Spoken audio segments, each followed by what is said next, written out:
ஒரு நிமிஷம். தயவு செஞ்சு கையை விடுங்க. நான் உங்ககிட்ட ஒண்ணு சொல்லணும். கையை விட்டுட்டு சொல்லுங்களேன் ப்ளீஸ். ஏன் பயமா இருக்கா? இது பயம் இல்ல, பிச்சை. உங்களுக்கு கெஞ்சி கேட்டுக்கிறேன் ப்ளீஸ். எனக்கு பிடிக்கல. என்ன பிடிக்கல? பிடிக்கல, அவ்வளவுதான். நான் தொடர்றது உனக்கு பிடிக்கலையா? பிடிக்கல. நீங்க தொட்டா கம்பளி பூச்சி ஊற மாதிரி இருக்கு.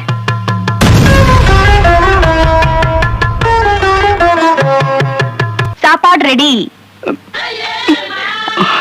நான் இன்னைக்கு கார சாரமா சமைச்சிருக்கேன். நீ சாப்பிடலையா? வம்பா, முதல்ல நீங்க சாப்பிடுங்க. உங்களுக்கு ஒண்ணும் ஆகலைன்னா நான் சாப்பிடுறேன்.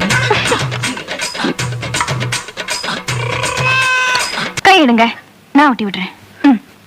நான் தொட்டா நீங்க ஒண்ணும் கருகி போயிட மாட்டீங்க. எனக்கு ஒண்ணும் ஆகாது. உனக்கு தான் கம்பளி பூச்சி விடுற மாதிரி இருக்கும். சகல என் அடிய பார்த்தது இல்லையா? என்ன அடிங்கிறத மட்டும் நீ இன்னைக்கு பாக்குற. ஆஹா, அச்சரா